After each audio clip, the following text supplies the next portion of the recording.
Sa Paris, pumunta si Sam sa isang party na inorganisa ng kanyang dating kasintahan. Ngunit hindi siya doon para mag-enjoy. Gusto lang niyang kunin ang kanyang mga lumang tapes. Hiniling ng kanyang dating kasintahan na maghintay siya ng sandali dahil abala ito sa mga bisita. Kaya't ngayon ay kinailangang umupo si Sam ng ilang sandali at pakiramdam niya'y hindi siya nararapat. Nang magsawa siya sa paghihintay, tinanong niya ang kanyang dating kasintahan kung saan naruroon ang kanyang mga gamit dahil kukunin na niya ito. Itinuro siya nito sa isang opisina at sinabihan na maghintay doon upang makapag-usap sila ng maayos. Ini-ignore ni Sam ang mga lasing na tao sa pasilyo. Pumunta siya sa opisina at inilock ang pinto upang magkaroon siya ng katahimikan habang inaalam ang kanyang mga gamit. Nang matagpuan niya ang kanyang mga gamit, biglang umusbong ang dugo mula sa kanyang ilong. Kaya't kinuha niya ang mga tisyo at umupo upang magpahinga. Sa huli, nakatulog siya. Kaya't nang may mga sumigaw at gulo sa labas makalipas ang ilang sandali, hindi niya ito narinig. Kinabukasan, nagising si Sam at kinuha ang kanyang mga gamit upang umalis. Ngunit agad siyang nagulat nang buksan niya ang pinto at malaman na ang buong lugar ay magulo at puno ng dugo. Pagkatapos kumuha ng isang random na bagay para pangalagaan ang sarili, tiningnan ni Sam ang labas ng apartment at natuklasan na ang lahat ng mga bisita sa party, kasama na ang kanyang dating kasintahan, ay naging mga zombie. Habang sinusubukang siyang atakihin, mabilis na isinara ni Sam ang pinto. Pagkatapos, tiningnan niya ang labas sa pamamagitan ng bintana at natuklasan na pareho ang sitwasyon sa lahat ng dako. Karamihan ng mga tao ay naging mga zombie. At ang mga hindi pa ay inuupod at pinapatay. Magulo rin ang mga kalsada ng Paris, at nang subukang tumakas ng isang pamilya sa kanilang sasakyan, nakakagambala ang busina na nag-attract sa mga zombie, na kaagad na nagpapalibot at pumatay sa kanila. Pagkatapos, sinuri ni Sam ang mga jacket at bag na iniwan ng mga bisita at natagpuan ang kanilang mga cellphone. Kaya't nauwi siya sa pakikinig sa mga tawag ng tulong o mga huling salita na kanilang ipinadala sa kanilang mga mahal sa buhay. Nang hindi na marinig ang anumang ingay sa pasilyo, lumabas si Sam mula sa apartment at pumunta sa bubong. Ngunit wala siyang nakitang buhay na tao o anumang uri ng tulong na darating. Pagkatapos, nagpasya si Sam na gawin ang lahat para mabuhay at nagsimula sa pamamagitan ng paglilinis ng mga kwarto para alisin ang lahat ng dugo ng mga infected. Bigla siyang narinig na may kakaibang ingay mula sa apartment sa ibaba bago may putok na gumawa ng butas sa sahig. Tumingin si Sam at natuklasan na ang kapitbahay sa ibaba ay nagpakamatay. Naintriga, kinuha niya ang isang bakal mula sa pader at sinimulan itong tadyakan hanggang sa maging sapat na malaki ito upang makapasok. Pagkatapos niyang takpan ang matanda ng kumot, sinuri niya ang ibang katawan at napagtanto na ang unang ingay na kanyang narinig ay ang lalaki na nagpaputok sa kanyang asawa dahil sa siya'y infected, at pagkatapos ay hindi niya ito kayang mabuhay. Pagkatapos, kinuha ni Sam ang mga pagkain mula sa kusina, kinuha ang sandata ng lalaki, at kumuha ng lahat ng bala na makita niya. Matapos tiyakin na malinis ang pasilyo mula sa mga zombie, lumabas siya at pumunta sa ibaba. Isinara ang lahat ng pinto na kanyang nakita sa kanyang paglalakbay. Pagdating sa harapang pinto, natagpuan niya ang mga zombie sa labas. Kaya't itinakbo niya ang pinto bago pa nila maabot siya. Ngayon naligtas na ang building. Pumunta si Sam sa kwarto ng caretaker at kinuha ang mga susi para sa lahat ng mga apartment habang ini-ignore ang zombie na umaabot sa pamamagitan ng bintana. Natagpuan rin niya ang isang lata ng tuna na kanyang mabilis na kinain. Pagkatapos, kinuha niya ang lahat ng mga kagamitan at kapaki-pakinabang na bagay na makita niya doon bago ay organisa ang mga susi ayon sa bilang ng apartment upang magamit ito sa pag-check ng bawat kwarto. Ang unang apartment na kanyang pinasok ay may pamilyang naging zombie at sinubukan siyang atakihin. Ngunit matapos ang ilang laban, naisik niya ang zombie. Pagkatapos, tumakbo siya palabas at isinara ang pinto upang gumuhit ng X dito upang maiwasang pasukan ito sa hinaharap. Pagkatapos, patuloy si Sam sa pagsusuri ng lahat ng iba pang mga apartment, na swerteng wala ng tao. Kinolekta niya ang lahat ng makakain pero kung minsan ay kinukuha niya rin ang ibang bagay tulad ng isang paintball gun. Dahil si Sam ay isang music hero,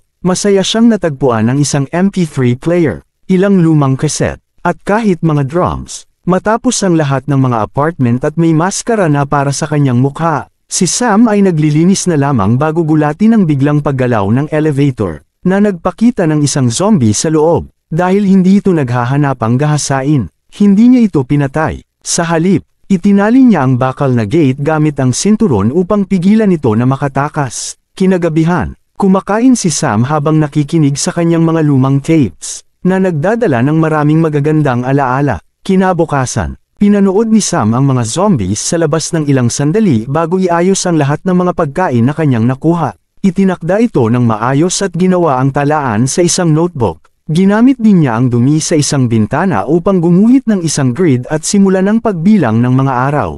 Pagkatapos, bumalik siya sa paglilibot sa apartment at sa huli ay naglaro ng mga drums upang makawala ng kaunting tensyon. Gayunpaman, kailangan siyang mag-ingat dahil ang lahat ng ingay ay nag-a-attract sa mga zombies sa bintana. Nagsisimula ng lumipas ang mga araw at sinusubukan ni Sam ang kanyang makakaya upang mapanatili ang kanyang sarili na abala. Kinukulayan niya ang mga araw sa bintana, niluluto ang kanyang sariling mga pagkain, at sa mga pagkakataon, sa gabi ay umaakyat siya sa bubong upang obserbahan ang walang laman na syudad. Gamit ang paintball gun, sinisimulan niyang laruin ang pagsasaboy ng mga zombies sa kalsada at tinuturuan ng X ang mga larawan ng kanyang dating kasintahan. Nagre-record din siya ng mga tunog na kanyang ginagawa gamit ang mga random na bagay at ginagamit ito upang lumikha ng musika. Isang araw, napagtanto ni Sam na may malakas na baho at tiningnan ang apartment sa ilalim upang malaman na ang mga katawan ay nabubulok na. Kinuha niya ang mga ito at dinala sa balkonahe, ngunit hindi niya kayang itapon ito parang basura. Sa halip, inilalagay niya ang mga ito sa mga sleeping bag at iniwan sa kama kasama ang ilang mga mahahalagang gamit. Pagkatapos ng isang sandali ng katahimikan, umalis si Sam mula sa kwarto at sinarado ang pinto gamit ang tape upang hindi lumabas ang masamang amoy. Pagkatapos, naghanda si Sam upang maligo, ngunit bigla na lang itinigil ang pagtakbo ng tubig. Sa huli, habang siya ay nasa kama, naririnig niya ang isang kakaibang tunog at natuklasan ng isang grupo ng mga zombies na nagmamadali sa kanyang silid upang kainin siya. Sumigaw si Sam sa sakit, pero bigla na lamang siyang nagising at napagtanto na ito ay isang panaginip lamang. Kinabukasan, nagdagdag si Sam ng ehersisyo sa kanyang pang-araw-araw na gawain. Nagsisimula siyang tumakbo sa paligid ng gusali habang nakikinig sa musika. Nang tumigil siya sa harap ng elevator, pinakialaman niya ang kamay ng lalaki at nagdesisyon na tawagin itong Alfred. May mga oras na nag-ulan rin, kaya't ginamit ni Sam ang maraming kaldero at lalagyan upang mag-ipon ng tubig at hugasan ang kanyang katawan. Pagkatapos, umupo siya malapit sa elevator para manigarilyo ng sigarilyo habang nag-uusap mag-isa kay Alfred. Inamin niya na ang pinakamahirap na bahagi ay ang hindi pagkakaalam kung ano ang nangyari sa kanyang pamilya. May mga oras pa, si Sam ay nasa bintana na may paintball gun at nagulat nang makita ang isang pusa sa kalsada. Binilas-bilasan niya ang pagtakbo pababa at binuksan ang pinto. Ginugol niyang siguraduhing wala ng zombies sa paligid bago buksan ang isang lata ng tuna at inalok ito sa pusa, na nagtatago sa ilalim ng isang kotse. Sa una, nag-aatubiling sumunod ang pusa. Ngunit naamoy ang pagkain kaya't unti-unti itong lumapit kay Sam. Gayunpaman, biglang sumabog ang isang ingay at nagulat na umalis ang pusa. Nang mag-alala, pinababa ni Sam ang kanyang armas upang buksan ang pinto at nagsimulang magtago. Sinusubukang hanapin ang pusa,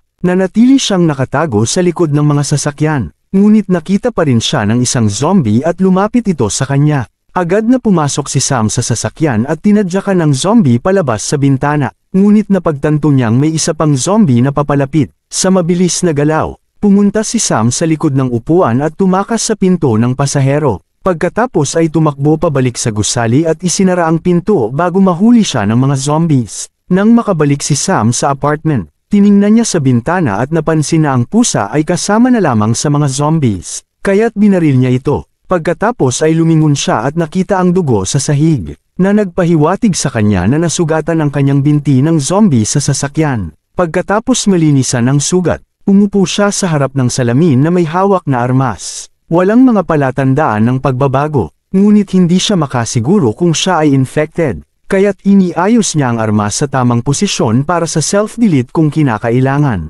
Maikli lang na sandali si Sam ay nagmamasid doon at sa huli ay inantok, na nagdulot ng pag-slide ng armas at pagputok ng bala. Sa kabutihang palad, hindi ito tumama kay Sam, na nagising at napagtanto na wala siyang pagbabago at masayang natawa. Maya-maya, Habang inaalagaan ni Sam ang mga halaman, naririnig niya ang isang kakaibang ingay at sumigaw ng ilang salita, ngunit walang sumasagot. Tumingin siya sa bintana at napansin ang isang tao sa kabilang building, ngunit hindi niya masabi kung ito ay isang zombie o hindi. Pumunta siya sa bubong upang magkaroon ng mas magandang pagtingin, ngunit walang mga palatandaan ng buhay. Nagsisimulang mag-ulan na, kaya nang bumalik siya sa apartment, gumawa si Sam ng isang bahay na puno ng unan at sinimulan ng apoy upang magpainit ng tubig para sa mainit na paliligo. Habang sinusubukan niyang mag-relax, naririnig niya ulit ang mga ingay, ngunit agad itong nawawala. Sa kalaunan, nag-umpisa ng mag-alala si Sam tungkol sa kakulangan ng pagkain, kaya kinuha niya ang isang bag at lumabas upang maghanap ng mga kalakal. Ngunit sa huli,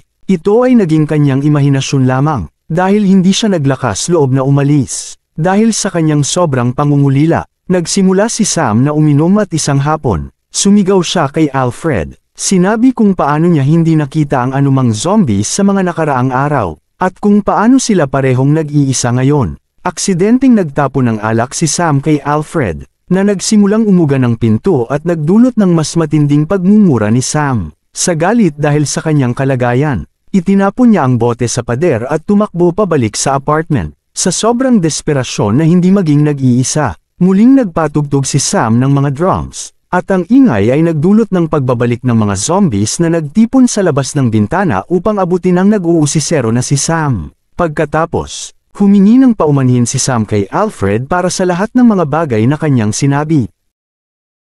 Sa isa't kalanan, inay sa anay samon konting natirang pagkain habang nakikinig ulit sa kanyang mga lumang tapes. At nang marinig ang mga boses ng kanyang pamilya, napayak siya at itinyalak ang mga bagay sa lamisa. Sa gabi, ginasing sa siming isang ingay at nayon pagkakatan ay hindi na siya nagatyabiling magpatak sa pinto. Gayunpaman, non tumanjan siya sa butas na nagresulta. Nasaktan siyang malaman na kanyang binaril ang isang regular na babi, hindi isang zombie. Kinahaan ay samang babi at dinala sa kama. Kung san kagad niyang inalagan ang kanyang mga sugat at tinanggal ang bala habang pinipilit na manatili ito sa kanya. Nang lumabas siya ng kawarto, nataklasan niya na nandun din ang baging babi, na may kasamang lubid at isang gancho. Sa susunod na umaga, si Sam ay nagdadalamati ng biglang marinig ang isang ingay at napagtanto na nakaligtas ang babi. Siya ay pinakay niya ng sabot ng kalapati at nalaman pa siya, tinatawag siyang Sarah at siya ay nakaligtas sa pamamagitan ng pagtalan mula sa gasali papantang gasali gamit ang kanyang gancho. Nakakita siya ng ilang mga nakaligtas na nagtatago sa mga apartment. Ngunit ang karamihan sa kanila ay nagagyuna. Hindi magaling ang mga zombies sa metas na lugar. Ngunit hindi pa rin siya nananatili ng higit sa isang linggo sa isang lugar. Sinabi ay sama sa kanya na ligtas sa guzaling ito. Ngunit hindi pa rin tiwala sa Sarah. Ipinaliwanag niya na nakuha ang atensyon ng mga zombies mula sa putak kagabi. At sa huli ay pupunitan nila ang pinto dahil wala silang mas magandang gawin. Maya-maya, si Sam ay naglalakad sa gusali at sumama si Sarah sa kanya. Natatakot siya kapag naglalakad sila sa harap ni Alfred. Ngunit nangako si Sam na hindi niya kailanman kakainin ng isa sa kanila. Pagkatapos nagsimula ulit si Sam na gumawa ng musika at tuwang-tuwa siya na makitang tinutulungan siya ni Sarah dito. Sa gabi, naninigarilyo si Sam habang nakikipag-usap kay Alfred at nagtataka kung magagawa niya ito ngayon na may karamay na siya. Sa huli, halos wala ng pagkain para sa kanilang dalawa, kaya't kinakailangang kumuhap si Sam ng desperadong hakbang. Bumalik siya sa pinto na may X. Ginawa ng bukas na puwang, at pagkatapos ay binaril ang lahat ng zombies sa loob. Ngayon ay ligtas na siyang makapasok at kumuha ng lahat ng makakain niya. Pagkatapos, bumalik siya sa kanyang apartment at napansin na wala si Sarah. Naghanap siya at natagpuan siya sa bubong. Tila ba siya ay nag-aalisa na. Gusto niyang magprakti ng pagtalon papuntang gusali sa kabila ng kalsada. Ngunit tinututulan ito ni Sam dahil ito ay masyadong mapanganib. Hindi sumasang-ayon si Sarah. Ipinaliwanag na kung mananatili sila, sila'y magugunaw o magiging zombie na sa huli ay makakapagbukas ng pinto. Galit na galit, sumiklab si Sarah at pumunta sa apartment. Sinundan siya ni Sam, ngunit nang hindi siya sumasagot, unti-unti nang nagsimulang magkaalaman ang kanyang isipan. Si Sarah ay hindi nagising habang inalagaan ni Sam ang kanyang mga shubit at ang kanyang pagkakaroon ay isang hallucination lamang. Nang pumasok si Sam sa kawardo na yun, natagpuan niya ang patay na katawan ni Sarah sa kama at kinahaan kanyang kamay habang umiyak. Pagkatapos ay tinigpan ito ang kumot at kandila upang nagbigay ang tamang pamamalam. Sinuri rin niya ang bag ni Sarah ulit at natagpuan ang isang digital na kamera, kaya tiningnan niya ang mga larawan. Sa simula, ang lahat ng mga litrato ay tungkol kay Sarah at sa kanyang pamilya. Ngunit sa huli, natagpuan niya ang isang larawan ng kanyang sarili sa bubong. Na nagpapatsyane na si Sarah ang naging presensya sa kabilang gusali. Tanggapin na siya ay nagaguluhan. Nagpasya sa Sam na oras na upang umalis. Sinimulan niya ito sa pamamagitan ng pagsusunog ng kanyang mga lumang tapes. Pagkatapos kinahan niya ang bag ni Sarah at pumunta sa bubong upang makatakas. Gayunpaman, nalala niya si Alfred at nagpasya na palayan ito. Hindi umatay si Alfred. Sa halip ay sumunod ito sa kanya. At ipanadala ni Sam ito sa isang apartment. Sa sandaling iyon, inapila ang pagsusunog ng mga tapes ang fire alarm at sa wakas ay sinira ang mga zombies ang pinto sa harap. Na-desperadong pumupunta kay Sam. Pinaputok niya ang mga zombies na kaya niyang tapatin ngunit sa huli ay tinamba siya nito. Kaya't itinulak niya ito palayo at nagpasya siyang tumakbo sa halip na makipaglaban. Ngayon, ang elevator ay libre. Tumakbo si Sam papasok at isinara ang gate.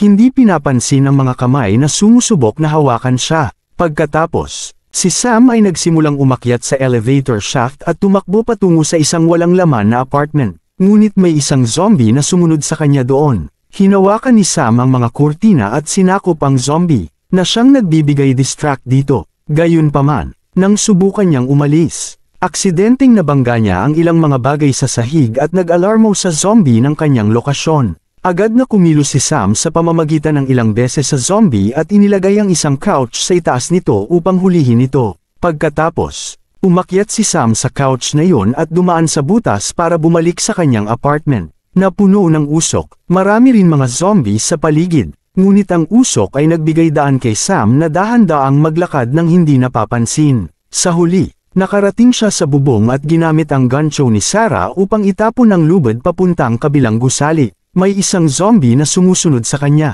kaya't tumalon si Sam nang hindi gaanong iniisip at bumangga ang kanyang katawan sa pader. Matapos ang ilang segundo, nagising si Sam at natuwa siya na nakatakas. May isang zombie sa bintana, kaya't sa halip ay umakyat siya sa bubong at tinitigan ang skyline ng lungsod. Bigla niyang narinig ang ilang mga ingay sa malayo at umaasa na ito'y gawa ng mga nakaligtas.